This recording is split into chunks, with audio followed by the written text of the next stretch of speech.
ये ये-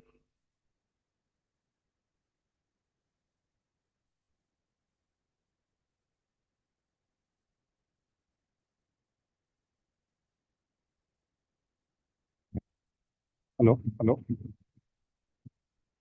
hello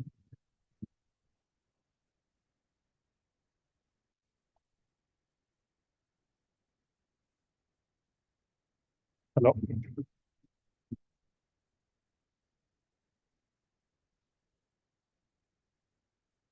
hello how you hello hello hello hello hello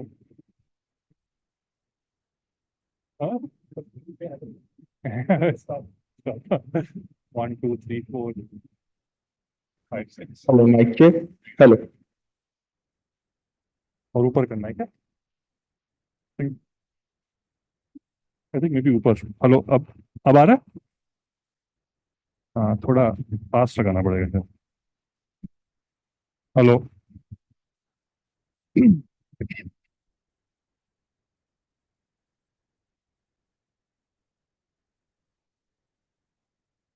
laptop charge करना है।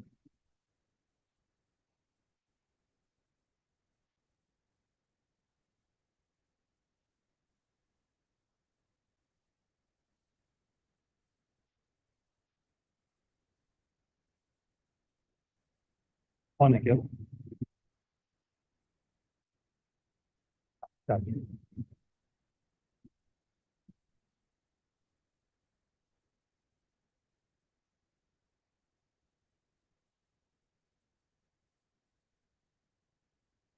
कैसे आ रही है? मुझे चाहिए मुझे मुझे यहाँ पे क्या आना है?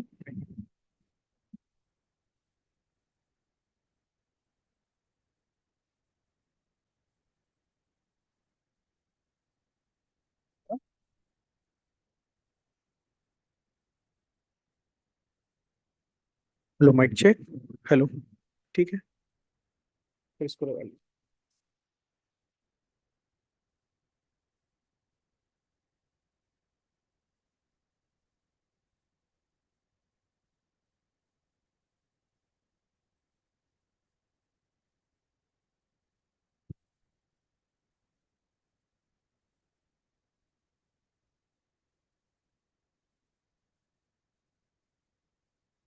हेलो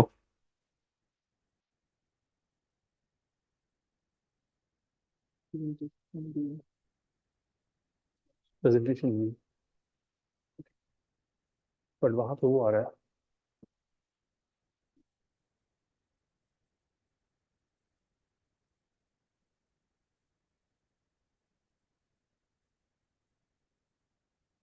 एक मिनट। हाँ हाँ हाँ। इसलिए ना वो फिर डुअल व्यू में जाना पड़ता है। सर वो इसमें नहीं है वो। हाँ, एक्चुअली में नहीं ऐसे है। नेक्स्ट फिल्म में फिल्म किसी को ट्राई कर। अच्छा, नहीं नहीं नहीं नहीं नहीं, it's you can not do this because you are on Zoom. Oh अच्छा, is it easier? Okay that's fine. Because it's on Zoom, there's only one screen, na? Okay You don't have a second screen. That's fine, no Which is worries. a good thing. I don't think Zoom allows that. Actually, no, no, wait a second. When did you come? Where are you? You said I don't end up coming, so I had to come. No, but when did you come? Just today. I mean, last night. And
Can you just confirm if the audio is there now?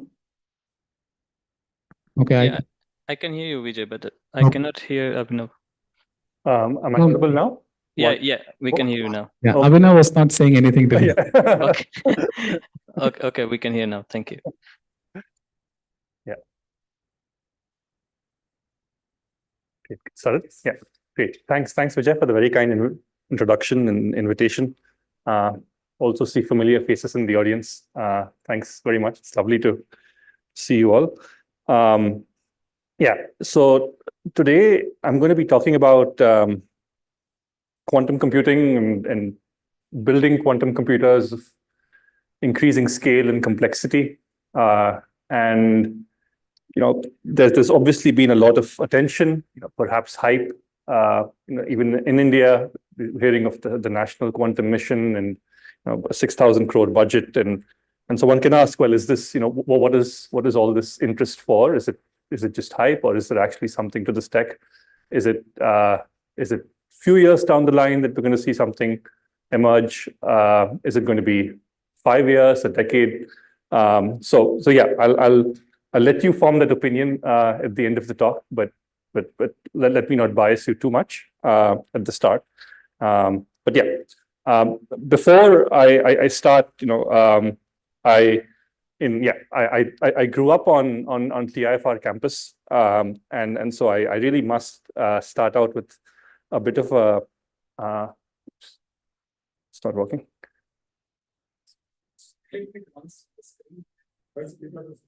Yeah, a bit of a personal acknowledgement, if you may.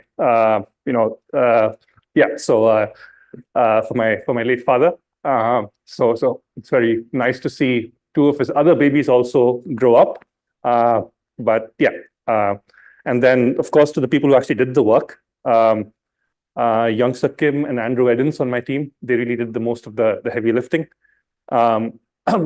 I've had a very productive, enjoyable collaboration with Kristen Teme, and of course Sergey and Jay Gambetta, with these people really trying to push together a series of methods called error mitigation.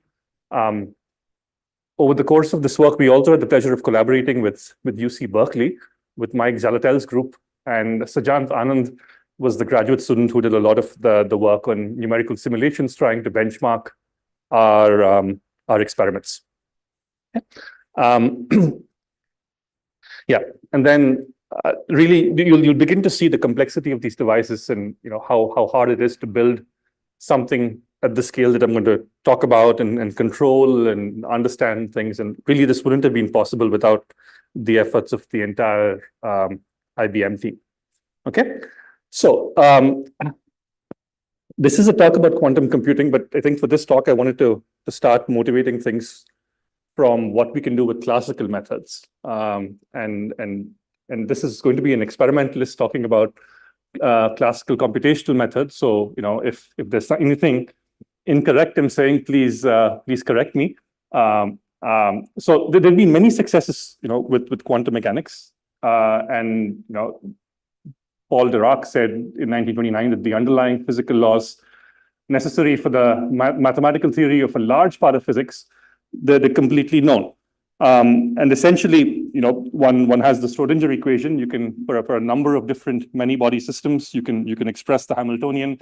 Here is an example of a molecular Hamiltonian. You might deal with these kinds of interacting spin Hamiltonians.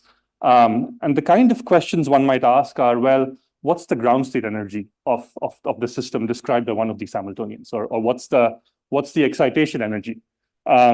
On the other hand, one can also ask, well, what are the dynamics like? If I start in some initial state, how does the system evolve in time? That might be a question that someone might be interested in asking. Okay, so the second part of this quote, though, was that even though these equations can be written down, solving them exactly is extremely hard. Okay, and this was recognized very early on.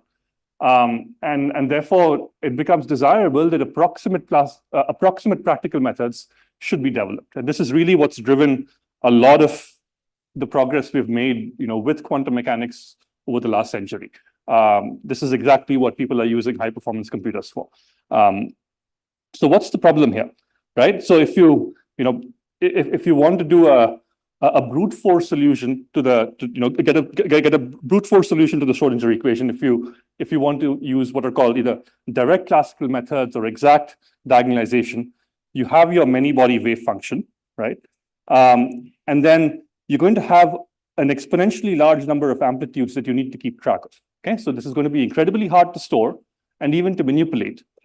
This is a 2 to the n by 1 matrix, but for your Hamiltonian, that's a 2 to the n by 2 to the n matrix. So if you had a system of about 55 to 60 spins or qubits, this already, just storing this wave function is going to require more memory than you have on some of the world's most powerful supercomputers.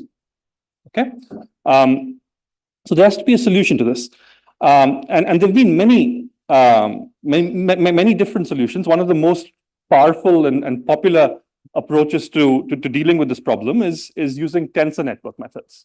Okay, which is basically a generalization of a matrix, and these are actually fairly routine in our day-to-day. So if you look at a digital image, every pixel in that image is actually a tensor. It's an index 3 tensor. You have an x coordinate, a y coordinate, and then you have some information about the color of that pixel. So actually, this many body wave function that you have, this is also the amplitude's also a tensor. This is something that's has n indices, and for instance, if each of these had a dimensionality of 2, this once again becomes a very large object to store. Okay, so there has to be some approximation further going from this, right? So basically, what people have developed are techniques, for instance, referred to as matrix product states, and the basic idea is in nature, in practice, you don't quite have this entire 2 to the n by 2 to the n matrices, describing these systems.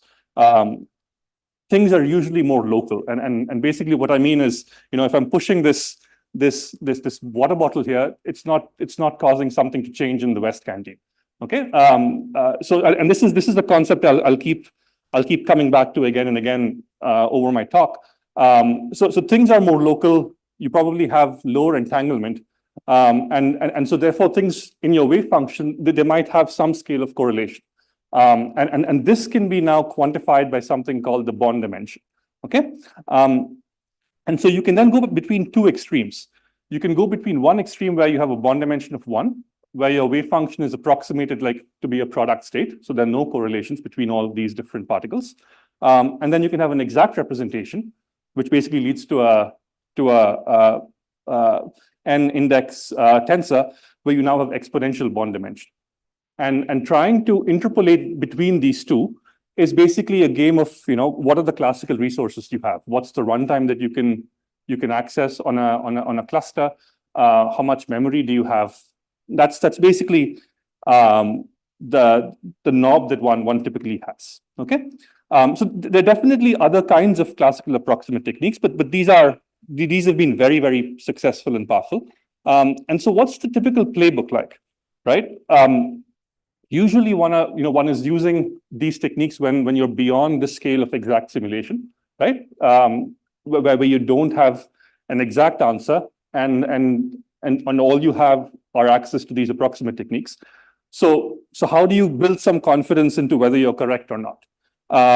So the typical classical simulation playbook is, well, there might be some well-established methods, and you develop a new method and you try and compare the results of that new method with those established methods. Okay, and then you say you just compare them. So here is one example of different. So ISO-TNS is another popular tensor network method. It's a 2D generalization of matrix product states, and basically this is being compared to quantum Monte Carlo, which is another classical simulation technique, right? The other thing that's also done is you test out these approximate classical methods at small scale, at scales where you have access to the exact solution, and you try and build some intuition for whether these methods are working well there.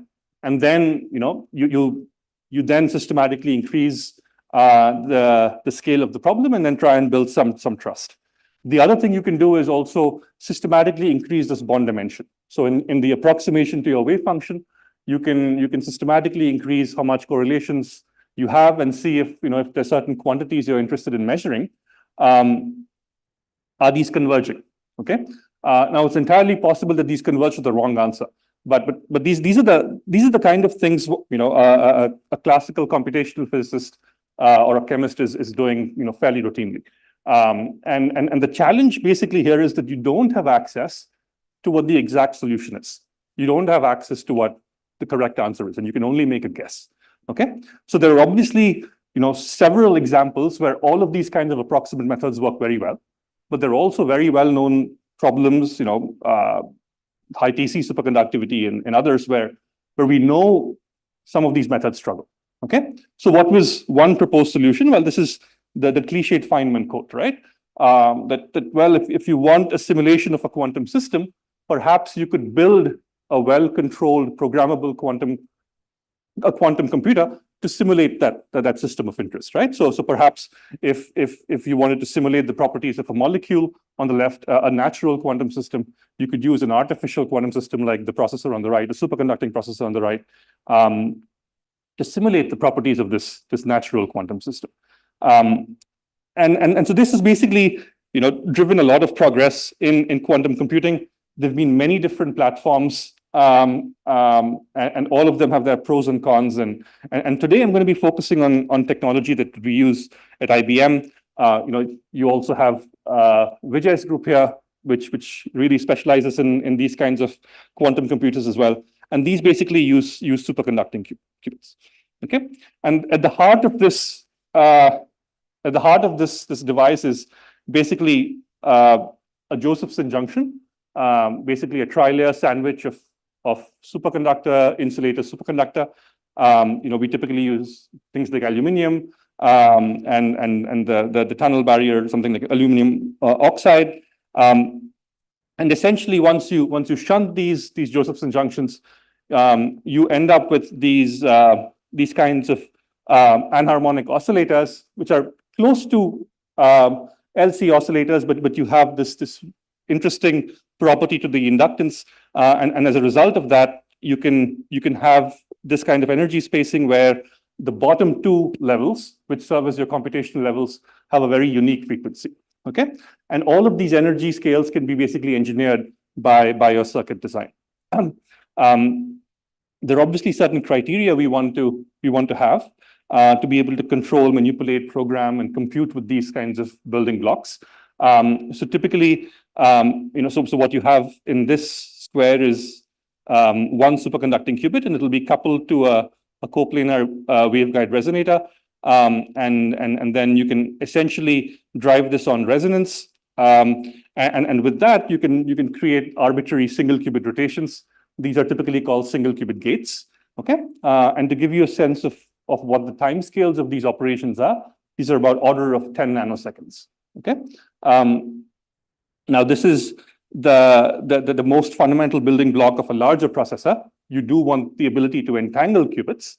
So between two qubits, you can have another coplanar waveguide resonator to couple these two qubits. And then we basically use what's called the cross-resonance effect, where you drive one qubit at the frequency of the qubit it's coupled to. And by that, you can create these conditional rotations, rotations of one qubit which are dependent on the state of the other qubit. And that leads to entanglement. Okay, so these gates are about an order of magnitude longer in time, so about hundreds of nanoseconds. The other aspect is you want to measure the state of the qubits, and so these resonators that are coupled to the qubits, their resonance frequency shifts depending on the state of the qubit. So by monitoring the transmission at a particular frequency, you can basically detect if your qubit's in the computational 0 or the 1, right? So these are the basic building blocks. So what's been the challenge with all of this, right?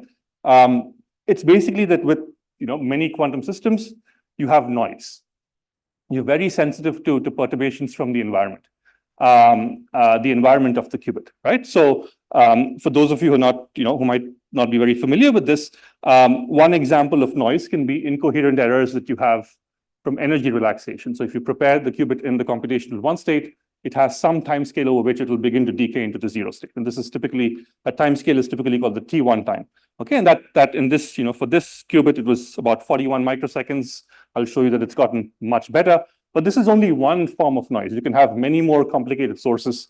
You can have dephasing. You can have leakage out of your computational subspace. I showed you these transmon levels had additional levels which were beyond the 0 and 1. You can have control errors. You might have intended to perform a particular angle rotation, but things go over or under, and that can be another source of error. You can also have crosstalk errors. In a larger chip, driving one qubit might lead to some interactions on neighboring qubits. All kinds of things like this, right? So actually, when you're trying to perform computations, you're trying to run circuits like this, okay? You have a series of operations. These pink circles, these pink squares are your single qubit gates, the single qubit operations. And these blue rectangles are your two qubit operations, the entangling operations, okay? And typically you're performing these computations by having a sequence of these one after the other. And essentially you've mapped some problem that you're interested in onto this quantum circuit. But because of things like decoherence, what's actually happening is over the period of the circuit, you're constantly losing information. Okay, you're increasingly corrupting your state because of noise, right? And this has been known, right? This is also why it's been so hard to build a quantum computer. If you want to compare the kind of error rates one has with the building blocks of a classical machine, a transistor, and the building blocks of a quantum computer, we have over 20 orders of magnitude difference in the error rates, okay? And this is exactly what makes it very challenging. And this has also been known very early on, almost 3 decades ago. And this essentially led to the invention of what's called quantum error correction. Okay, this is a theory that came about in the mid-90s. And it basically, if you look at the history of quantum algorithms, most of this is focused on having ideal noise-free qubits and gates. Essentially has made the assumption that one day we will have this completely error-corrected, fault-tolerant quantum computer. Okay, and the basic high-level idea with all of these is you want to delocalize your quantum information. So you build a very large network of qubits, and you delocalize this. Your errors once again are going to be local because that's typically what we expect in nature. And then those aren't going to corrupt the entire state now. And then hopefully you can detect these errors quickly enough if you probe fast enough, and you can also correct them. Okay, that's the basic idea. So this has basically motivated groups, including IBM, to really build increasingly large networks of qubits. Okay, so most recently we've built networks of qubits going up to over 1,000. Of course, there's also a systems engineering aspect of this kind of timeline, trying to solve different problems in scaling. But this has definitely been one motivation to try and work towards quantum error correction with large networks of qubits. The challenge, though, is that the kind of error rates you need to be able to even attempt these things, we're just not there yet. And even though these ideas have been around for over 30 years, it's still not something we have very accessible. A large-scale demonstration of fault tolerance, a large-scale demonstration of an error-corrected quantum computer. Okay, so I did point out at the start, though, that at about 55 to 60 qubits, if you wanted a full description of your many-body quantum wave function, you just wouldn't have enough memory, right? So we already have qubits which are a qubit count which is more than that. Already at in 2020 with the 65 qubit processor, this is at a scale which is beyond what you can do with brute force. So the question is, well, you have these noisy systems, you don't yet have fault tolerance. Is there anything you can do with them? Okay. So let's oops, some animation, yeah. Let's do a quick estimation, okay, of what that would look like if we're trying to build these kinds of systems and do some computations without error correction. So let's assume that I had a circuit of 100 qubits, and I have 10,000 operations in that circuit, 10,000 2-qubit gates. Okay. And each of those operations has a fidelity of 99.9%, which basically means that I intended to prepare some state. In practice, I prepared some other state. What's the overlap between the two? That's what fidelity is. Okay. So if I have 10,000 of these gates, each which have an accuracy of 99.9%, the resulting state that I prepare, that's going to have an incredibly lousy state fidelity, 5e minus 4. Okay. And this really, once again, at 99.9%, this is kind of close to the state of the art where we are now, right? In practice, we're not even there. So if we run any circuit with this volume, that's how lousy those state fidelities are going to be. So that paints quite a depressing picture, right? Like if that's how low quality the states are that you're preparing from these quantum circuits today, in the absence of error correction, is there really anything you can do? And then you can ask a second question. Well, maybe preserving that quantum state, that requires error correction. But maybe I can instead ask a simpler question. Is it possible for me to estimate certain properties of that ideal state? Okay. And let me give you some intuition for where I'm going with this. And I find this quite useful. So let me say I had 1,000 spins, okay, and they're all aligned in the same direction. And now I flip one of these. Okay. If I ask what's the overlap between these two states, it's going to be 0. So this is 0 fidelity. Instead, if I asked what is the global magnetization of the system, it's still going to be, almost correct. It's only going to be wrong in that third digit. Okay. So fidelity might be, a bit of a worst case metric. There might be certain properties or quantities that we can access, which might not be as corrupted as the fidelity. Okay. And then, so this is basically what's given people the hope that there might be something one can do in the near term with these noisy systems. Okay. That you run a short depth circuit. The reason, what I mean by depth is the number of these entangling layers. Why short? Because over the course of the circuit, you're constantly losing information. So you don't want to corrupt the circuit too much, but perhaps you can corrupt it just enough so that there might be certain quantities which aren't too bad. Very similar to the example I had on the previous slide. Yes. Yeah.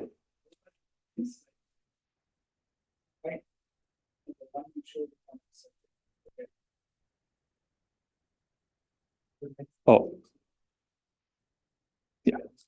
So here by that you actually the number of steps in this step, not how many gates are in one vertical. Yeah. So this is 1 unit of depth. Yeah. How many steps? How many steps? Exactly. How many entangling layers? So this is a depth 5 circuit, for instance. Okay. You have 5 layers of entangling gates. Okay. So once again, so why short? Because you don't want to introduce too much noise. If there's too much noise, that will be complete garbage. Just enough noise so there might be certain quantities, certain observables you can measure at the end, which might not be too bad. Okay. So are these kinds of observables interesting things? And it turns out they actually are. This idea of running a short depth quantum circuit and then trying to measure an expectation value is really what the vast majority of near-term quantum algorithms, that's what they've all focused on. So you might have heard of, for instance, something called the variational quantum eigensolver, which basically tries to, which essentially is an extension of variational methods for quantum systems, where you use this to try and estimate binding energies of different systems, right? So what you're measuring there, that's an expectation value. You prepare your guess to the ground state, your ansatz, using a short depth quantum circuit. Correlation functions for many body systems. That's another example. But also, if you're interested in machine learning, there've been some algorithms there and might measure kernels, which also, once again, all these algorithms rely on running a short depth quantum circuit. The depth is going to be defined by how much noise you have in the device. and the estimation of an expectation value at the end. Okay, so this was something we tried in 2017 with a very simple molecular simulation of lithium hydride. Okay, so we tried to map this problem onto 4 qubits, and this was using just a 4-qubit depth 2 circuit. So once again, two blocks of entangling layers to guess what the ground state could be, and then we ran a variational algorithm and tried to estimate what the energies were. And you have this big offset between the results you get from the quantum computer and the ideal trace here. Okay. Now, if you ask a quantum chemist, this inaccuracy is absolutely atrocious. They typically care about accuracies on the order of millihartry. So it's something called chemical accuracy. Okay, and here we're looking at about 2 orders of magnitude larger than that. And this was already the case with a simple 4-qubit experiment, right? So then that brings us to 2 questions now. Using a noisy quantum computer, is it possible to produce accurate expectation values before you have fault tolerance, before you have this beautiful error-corrected thing? And these methods, can you, and if you had methods to do this, would they be something you can do at a scale that's beyond exact classical methods, beyond brute force exact diagonalization? Okay, and the answer is there are methods. These were methods invented by my colleagues at IBM. There was also simultaneous work from Simon Benjamin's group at Oxford, and essentially the simplified version of what all these methods try to do is they try and characterize the noise in your quantum circuit, and then they try and use clever tricks to manipulate this noise, and then once you have the ability to manipulate the noise, you try and undo its effect. Okay, so one of the methods I'll be talking about primarily today is one called zero noise extrapolation. And essentially the idea here is you have some observable that you care about, which you can express as a Taylor series in lambda. And lambda is basically your noise parameter. And the goal is to suppress these higher order noise terms and get access to the zero noise limit. This is E star. Okay. So if as an experimentalist, I had the magical ability to control the noise, and I can amplify it precisely by a factor of C. And I rerun the circuit, I remeasure the expectation value. By combining these 2 measurements, I now have a new estimator where I've suppressed the leading order noise term to order lambda square. So I've basically killed off the linear contribution from the noise. Okay, this is basically Richardson extrapolation. This is once again something very, very, very commonly used in classical methods. So in principle, with n measurements, you can systematically suppress the error to order lambda to the n. And the question, of course, is, well, how does one measure this expectation value at the amplified noise, rate? How does one actually amplify the noise in practice? Okay, and this is where I'll get a little technical briefly, but the basic idea is, let's simplify this discussion to just a 1-qubit example. So I have some noisy gate, U tilde, and there's a measurement of an expectation value. Okay, this noisy operation can be modeled as an ideal operation U with what's called as a noise channel. And essentially, if I wanted to amplify the noise by a factor of 2, this could be modeled as, okay, I just slapped on one more noise channel in there. Okay, and these basically look like this. Basically, what this means is with the probability P, there can be a bit flip error. Okay, so if you were in the 1, you flip to a 0. If you were in the 0, you flip to a 1. Okay, that's basically what this means. So let me assume that I had knowledge of the noise. Just bear with me for the time being.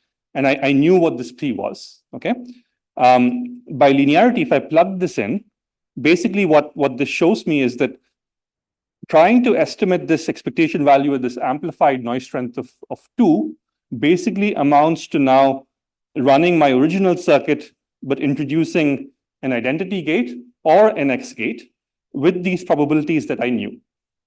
Okay, so what that's basically going to look like is I'm going to be sampling either the I or X gate, and then the expectation value I measure by averaging, that's going to be the expectation value I care about, but at this amplified noise strength of 2. Okay? And I just chose that gain factor, the amplification factor, to be 2 because it's a little simpler to describe, but in principle, that could be anything. That actually could also be negative to try and cancel the noise, as I'll show on the next slide. But and the other aspect also here is I chose a very simple noise model here, but in principle, I could also have Y errors and Z errors and so on. And if those existed, it would just mean sampling those as well in this circuit with the probabilities that you would know by trying to characterize the noise. Okay? And as I just said, in principle, you can also play this game where you can also completely cancel the noise, and this is even more powerful. Now the challenge is in the simple 1-qubit example, the noise might not be that hard to describe. In principle, when you have these large circuits, you have multiple sources of error, and that noise channel trying to describe it requires 4 to the n by 4 to the n parameters. So once again, that's also another exponential problem. Okay, that's also another problem that has this exponential complexity. And yet again, you have to rely on this locality. This argument that in practice, your errors aren't completely non-local or correlated over very large distances. You have to make some sparsity assumptions, and with that, you can actually come up with noise models that are that actually seem to be fairly representative of the kind of device performance we have. And with these kinds of assumptions on the sparsity of the noise, saying that for instance, noise on qubit 0 here is not correlated with noise on qubit 70, but generators of the noise are on the qubits or on pairs of connected qubits, on nearest neighbor qubits. You can reduce the complexity of the number of parameters you have to learn.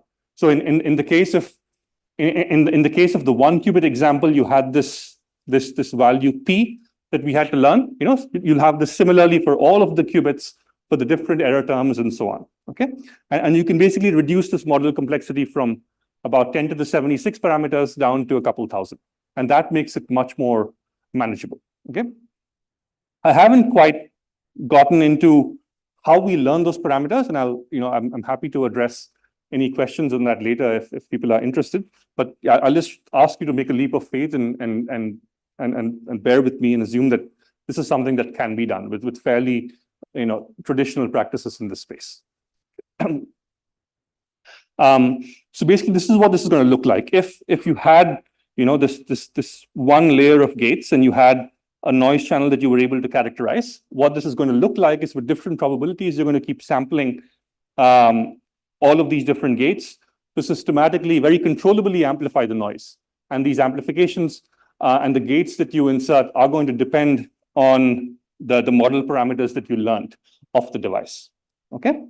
So what does this now look in practice? Actually, were there any questions on this part? Sorry. Yeah, please. The part I don't understand is you are putting a noise parameter there, U tilde, but then U tilde can also generate some noise, right?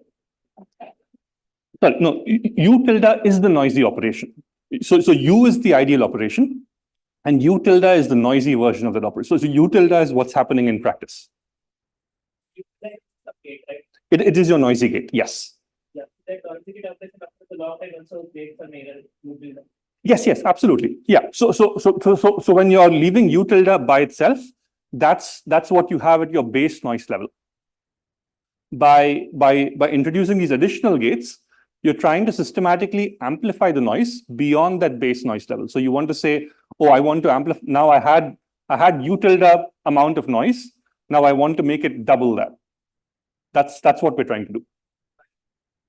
That we're trying to do that because once we have these at these different amplified noise levels, we can use that to extrapolate back to the zero noise limit, and that's exactly what I'll talk about. Yes, please. You modeled like external gates and all the we know the changes that it makes to the quantum state. What about the rotation gates that that we don't know the output of, like E power I5 type of gates? Sorry, can you? I didn't follow you. the X, Y, Z, all of them, we know the changes in gates, like X means 1 to 0, 0 to 1, or minus 1 to 1, all that we know that. But what are the phase gates, like that changes 1 to 0 plus 1, or X 0 plus Y 1, that sort of things. So okay. So no. If I'm understanding your question correctly, in this particular case, I assume the example of only bit flip noise, but your noise can actually be much more correlated and much more complex, and that is what this model it does account for that.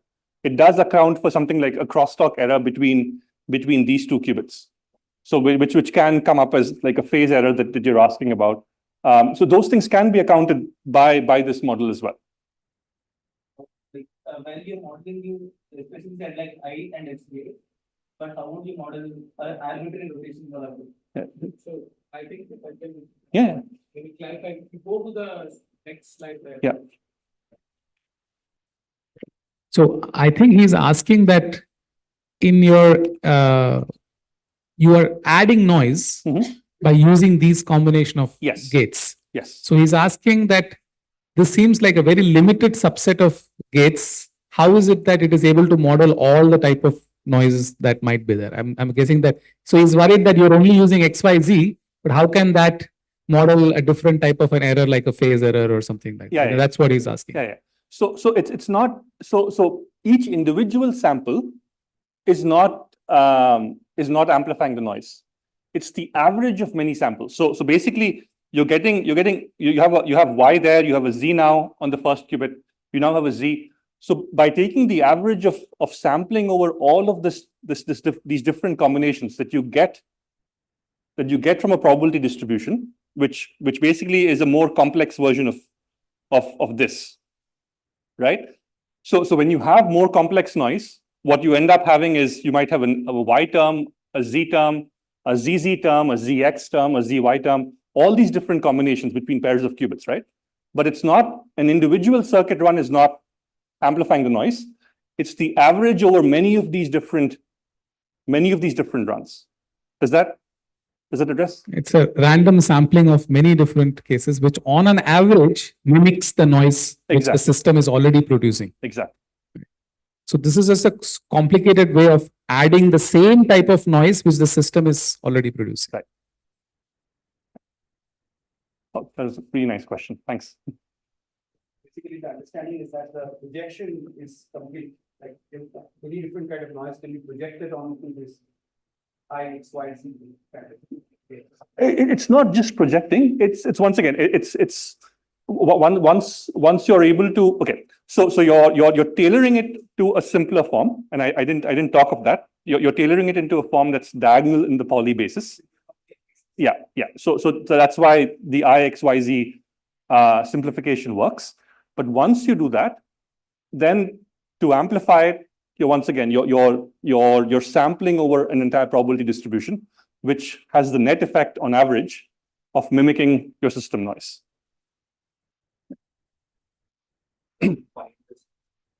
Sorry? Perfect. So yeah, I didn't get into that. So you can do this in different ways, and there've been a lot of methods for doing this.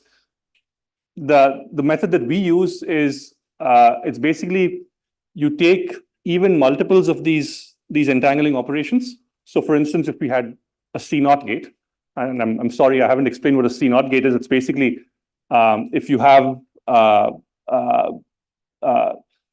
your control qubit in a 0, it does nothing to the qubit you're entangling with. If it's in the 1, it causes an X flip.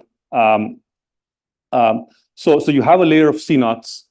2 layers of C0s are an identity, and so you can basically now do even multiples of these bilayers, and you prepare them in different initial states and measure in different bases, and then you can access.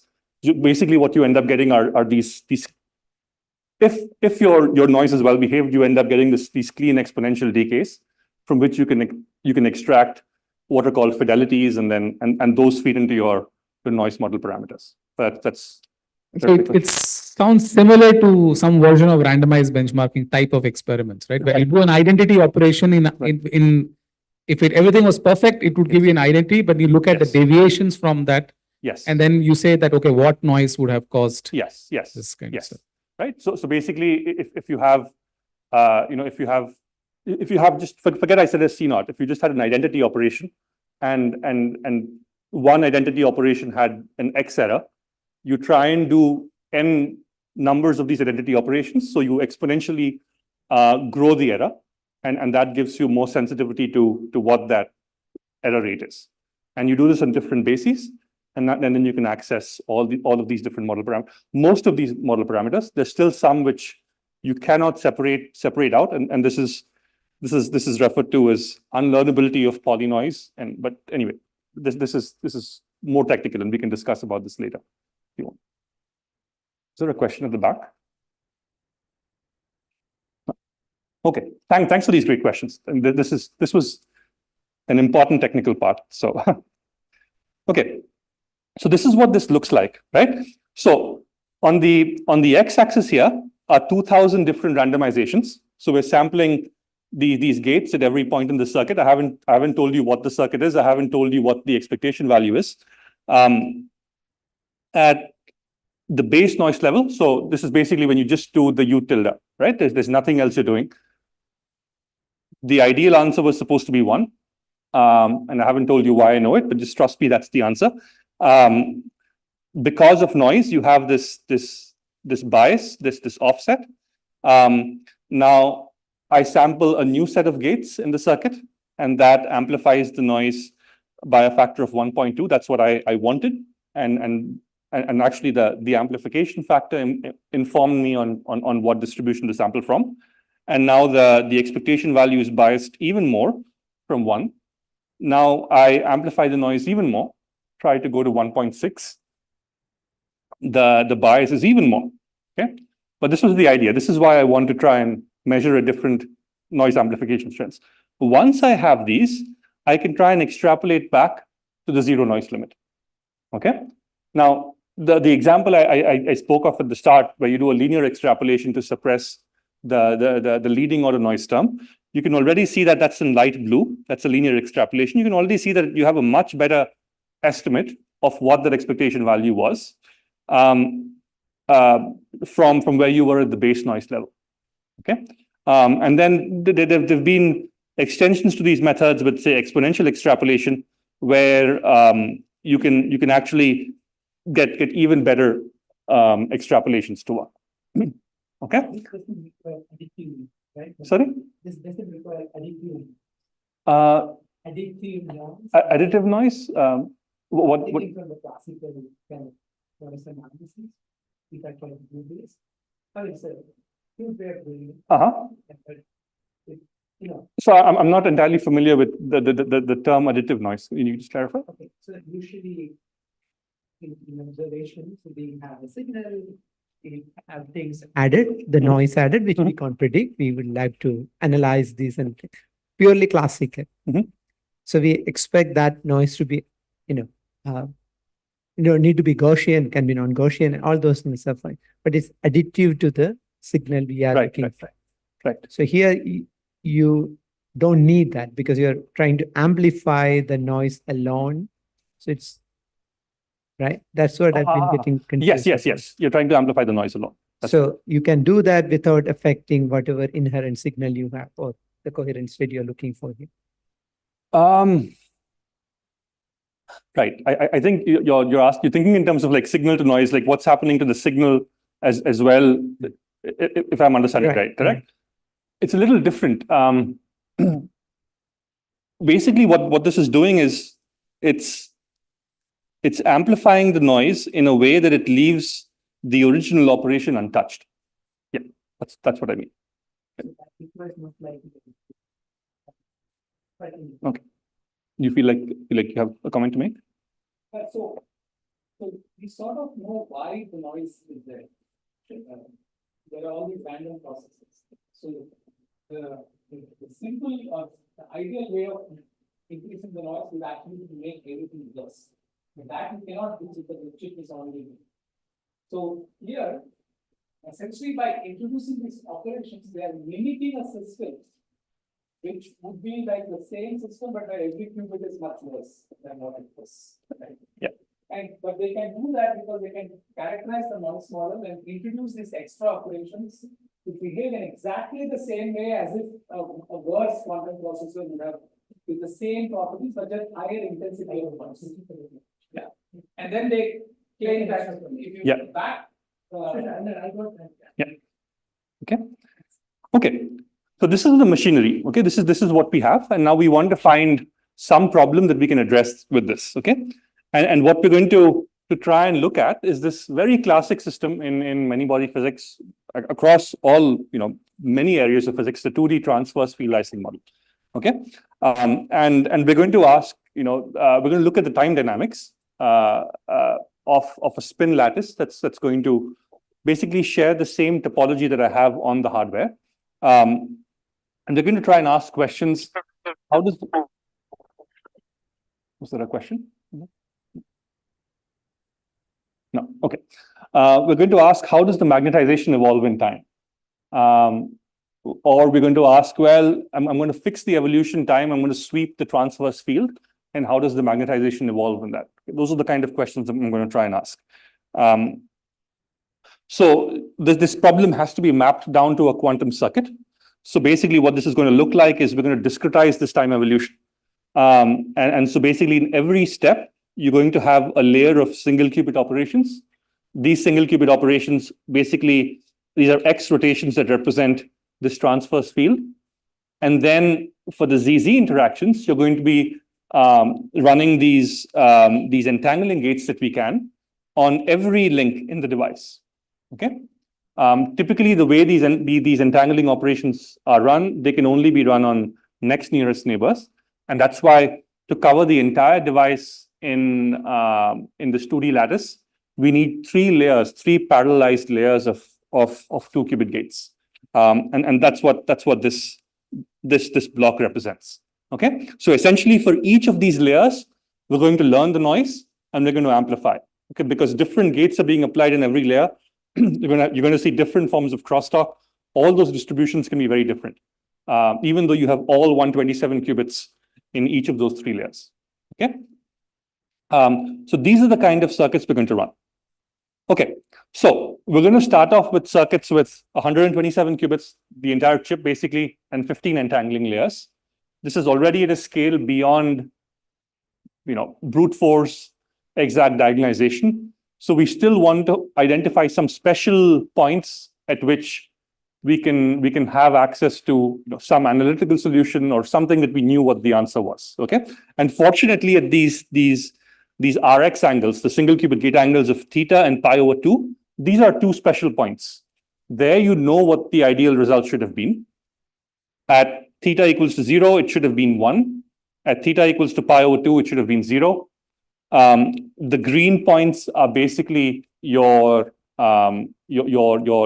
unmitigated values, your noisy values. And I haven't shown the values that you see when you amplify the noise, but basically you see that once you do that and you extrapolate to the blue points, then you're much closer to the ideal result. Okay. Once we could verify these 2 interesting points, we tried to sweep this theta angle between 0 and pi over 2. Okay. And basically you see that your signal basically gets a boost when you extrapolate. Once again, the green is the noisy and the blue is once you mitigate. And so at this point, we didn't quite know what the right result was. And we had to reach out to Mike Zalatel's group at University of California, Berkeley. They really specialize in tensor network methods, amongst other things. And so we asked them to try and see if we could understand the data. And so they ran 2 of their tensor network methods, this matrix product states that I mentioned at the start, and then a 2D version of that. That's what the ISO-TNS is. And basically what you see was that you had these simulations agree at these smaller theta angles, where you have lower entanglement, and then at larger theta angles where you had faster entanglement growth, you actually see that these deviate from the blue points. Okay, And the first time we saw this, like MPS has been around for decades, and the obvious conclusion we drew was that the quantum experiment was wrong. And then it turned out that there were actually some more tricks we could play, which we figured out a little later. It was basically that because these were short depth, they were only depth 15, and the kind of observables we were measuring were local, were just individual magnetization of each of these different observables. You can actually draw out what's called a light cone. So you can basically trace back from the qubit that's being measured, go back 15 time steps, and basically any qubit that's outside that light cone is not going to play a role in the accuracy of that observable. So you can basically get rid of those. And specifically, this isn't something you can do anytime. It particularly works out in this particular case because the observable is very local, and because you have a short depth circuit. Because you could do that, you have a much smaller light cone, a very small number of qubits compared to the full 127, which you need to simulate for every single site Z. And because of that, you actually can have access to an exact solution. And when we got that, it was quite amazing to see that the experiment actually lines up very nicely on the ideal curve. Okay, so this was really quite exciting. So we were able to build some trust into the device and the methods at this depth 15 point. Okay, and then of course, as any experimentalist would like, you try and push as far as you can, right? You try and have a Hail Mary. So we tried to go to a depth 60, so 60 layers. This is a much longer circuit, and basically we ran the same experiment there. At this point, we were beyond exact verification. We didn't know what the right answer was. This was very much at a scale. The light cone basically goes over all 127 qubits, the geometric light cone. And basically, after we published the experiment, there were a number of classical simulation groups that tried to try and simulate this circuit. And basically, if I point back to the classical simulation playbook that I showed you at the start, right? You have a black box with about maybe 10 of these different methods, right? And that's what they all look like. Okay. This is in the absence of an exact solution. Okay, different people have tried different classical methods, different amounts of classical resources. That's what the distribution looks like. Okay. Now, what I didn't tell you is one of these points is from a quantum computer. Okay. So this is the kind of game we're now able to play with these machines. Okay, at a scale beyond exact brute force methods, you're able to produce sufficiently accurate expectation values from noisy devices in the absence of fault tolerance, which lie within the variance that you have from a number of these classical methods.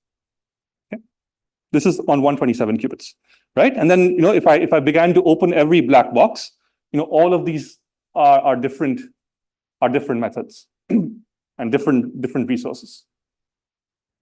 Okay, so this was basically about a year ago. How many minutes? Yeah, please.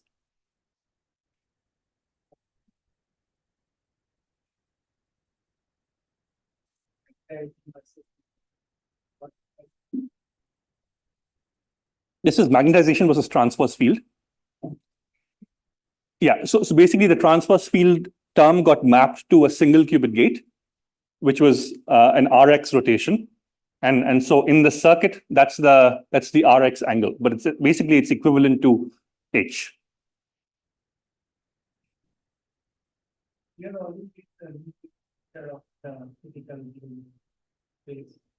I mean, so this isn't quite. So this is all dynamics. These aren't steady state properties. So I wouldn't quite call it a phase transition, but this is just mapping out what's happening to the magnetization. I'm suddenly turning out an interaction at 0 time, and I after some evolution time, I'm asking how does the magnetization evolve, and that's all I'm plotting. No, this is not steady state. No, but the methods could be used for steady state problems as well. But yeah. Yes. I mean, there are examples of things in quantum simulation people call dynamical phase transitions and things like that. But I'm not getting anywhere close to that right now. This IBM result is simply without considering any localization.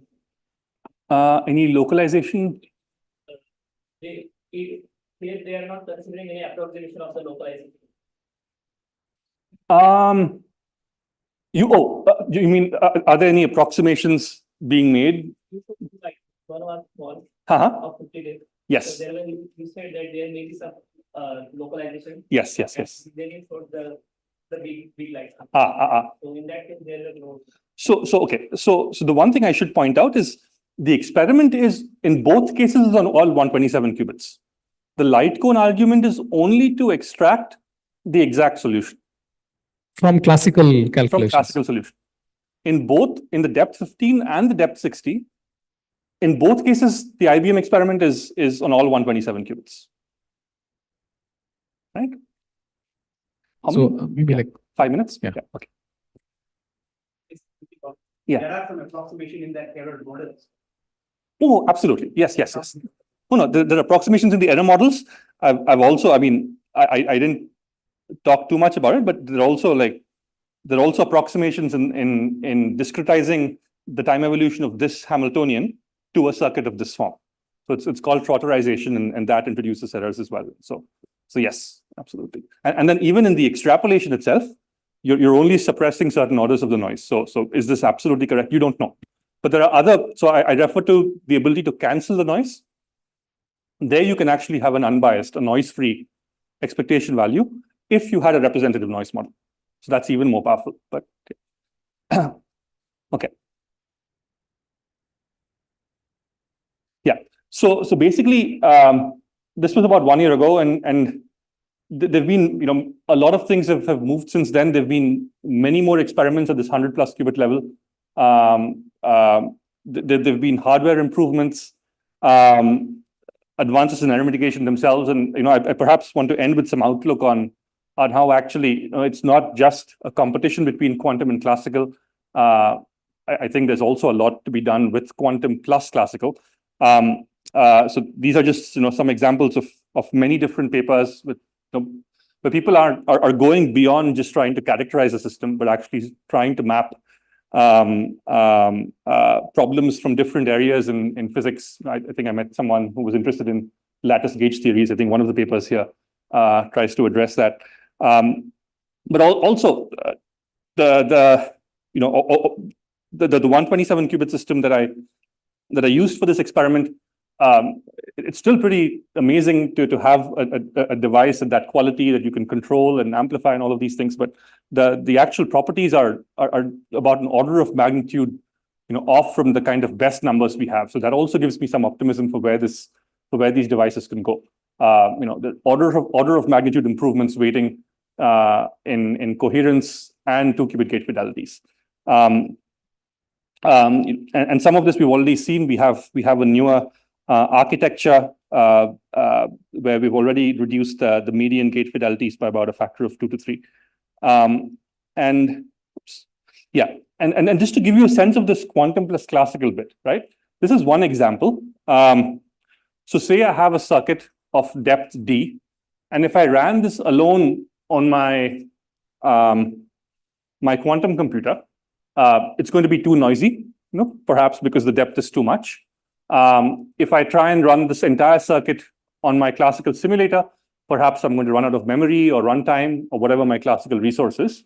So if the goal was to measure some observable O at the end of this long circuit, you can basically partition this into 2 blocks, where for this block U2, you try and backpropagate this observable on a classical supercomputer. And this gives you a new observable O tilde or O prime that you would now measure on your quantum device, which is now something you're running at much shorter depth. Okay, and there you might have signal, and then you might be able to do error mitigation and things like that. Okay, so this is one example of how you can actually compute longer depth quantum circuits by combining classical and quantum. There are also ways in which you can use classical HPC for error mitigation. I won't get into this.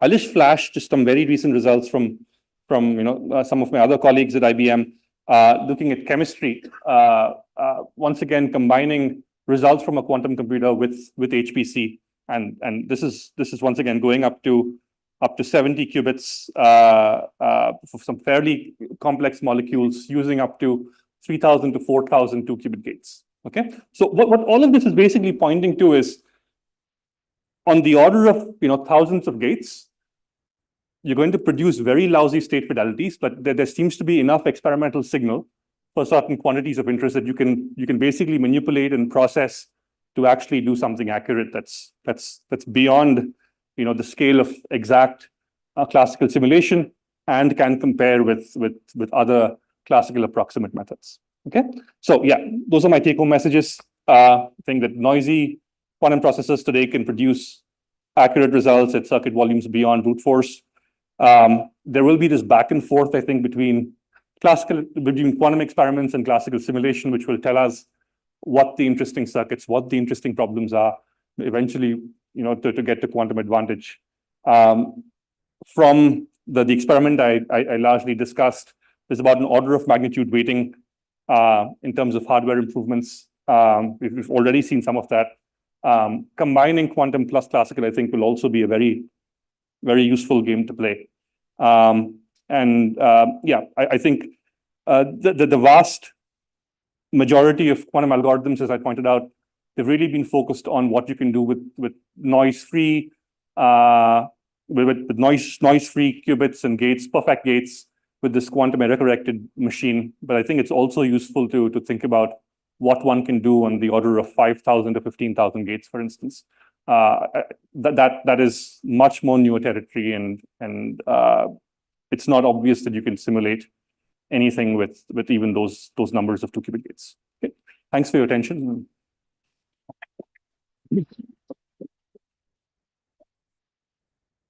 Thank you, Abhinav. We've had questions, but maybe we can take a couple more.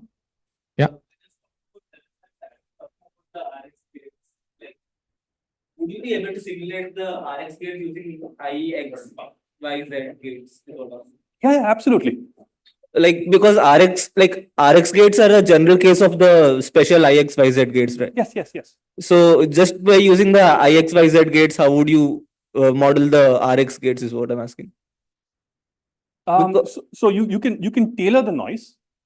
You can tailor the noise into what's called Pauli noise. So this is noise that's diagonal in the Pauli basis. Okay. And once you have that, then you basically, for a single RX gate, you basically have just 4 fidelities that you have to learn, which would basically correspond to the probability of an X flip or a Y flip or a Z flip. I didn't exactly understand it. So I think you're mixing two things here. If that's my interpretation, is that he is not trying to replace an RX gate by IX and YZ. That's not what he's trying to do. He's trying to find a way to increase this effective noise which is present in the system. And what he's saying is that he can do that just with I, X, Y, and Z. That's the model under which they are working. Right? That's the thing he talked about, that he model it as a Pauli noise. And then in that model, you can just use these gates. But they are executed in a random fashion, drawn from a probability distribution. That's what gives, on an average, a statistical effect of enhanced noise. Yeah. They're not trying to replace the RX gate with this IX, Y, and Z. And the key aspect is the average. It's not like TOT is not describing the noise or amplifying the noise in a way that you want. It's an average effect. Right? Thank you. How much computational overhead does the error mitigation? Error mitigation, yeah. So that's a very good question, actually. So okay. So I didn't talk about the second method, which is called probabilistic error cancellation. So instead of amplifying the noise, you can try and cancel the effect. Once again, it's the same game. You're sampling different gates, but in your post-processing, you end up changing signs. You end up with a quasi-probability distribution because the inverse of a channel is not physical. And what you end up with as a result of that is actually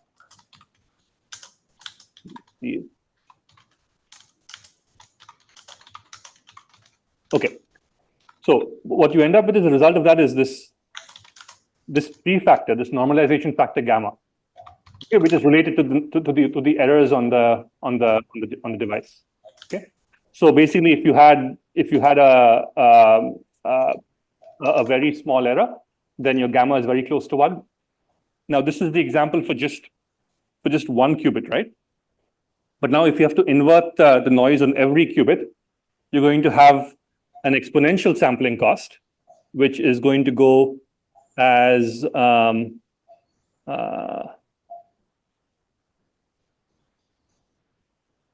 gamma to the power of the number of qubits times depth. Okay, so the basic game with this error mitigation business is to take that gamma down to be something very small. Okay, the closer it's to 1. So like if you had 100 qubits and a depth 100, right? Basically 1 to the power of 10,000 is 1. So you have no overhead, right? So the closer that gamma is to 1, the more manageable that the overhead becomes. And this is basically the game we're trying to play with this. And so even though you have exponential overhead, if the noise is sufficiently small, then it's actually manageable. So it's very nice talk. So can you give a broad idea of what sort of problems tractable you can with error tools, error mitigation, and examples from physics and chemistry? And I'm presuming that the quantum cryptography and so on need accurate calculations, but these are more. So what is it about physics and chemistry problems that lends itself to doing this? So it's not quite physics and chemistry only. I think one example I spoke of at the start was measurements of kernels in machine learning. So this is for like binary classification problems, trying to estimate overlaps. So there are lots of different quantum algorithms that rely on expectation values. So even when people do optimization problems and they're trying to look at the minimization of some cost function, right? Those cost functions basically can also be mapped into some expectation value. So I just spoke of I focused on a very standard example in physics, but in general, these methods are quite agnostic to the actual application. Like the general game is you have some problem in some domain area. Can you map that to a quantum circuit? Okay, and once you map that to a quantum circuit, you measure an expectation value. If that's the underlying primitive, these methods can apply to those. So it goes beyond just quantum simulation and physics as well. There were some. Yeah, go ahead. Sorry. No, you mentioned that there are error correcting codes which are algorithms based on error correcting codes are assuming which would work here, but there is a lot of observable things without perfect usage. Right. So I'm asking, what is the broad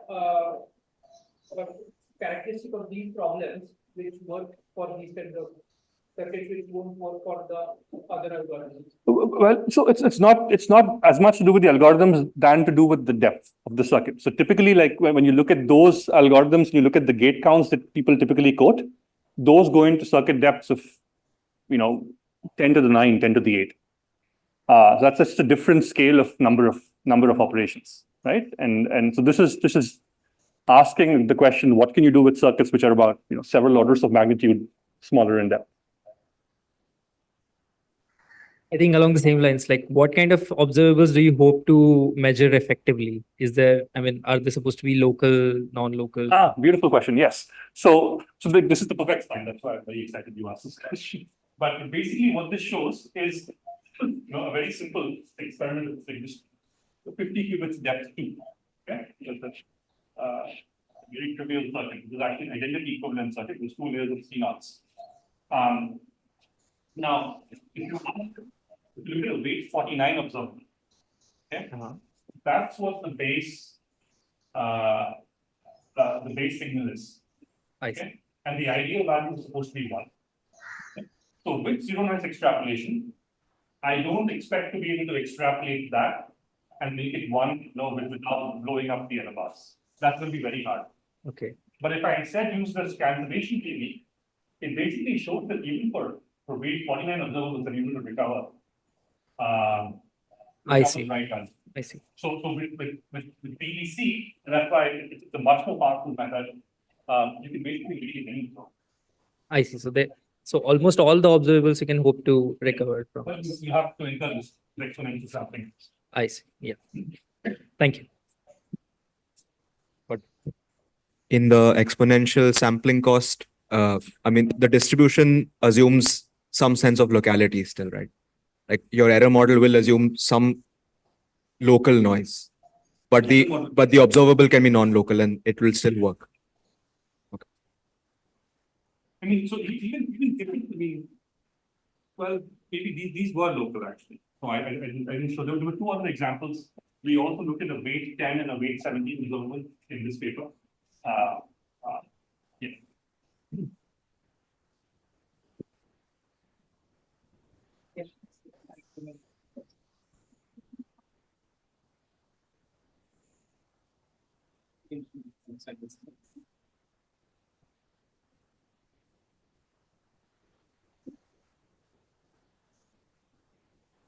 Thanks, that was very. Hey, how are you? Good. When did you come from? This side? Now in Delhi. Okay. Last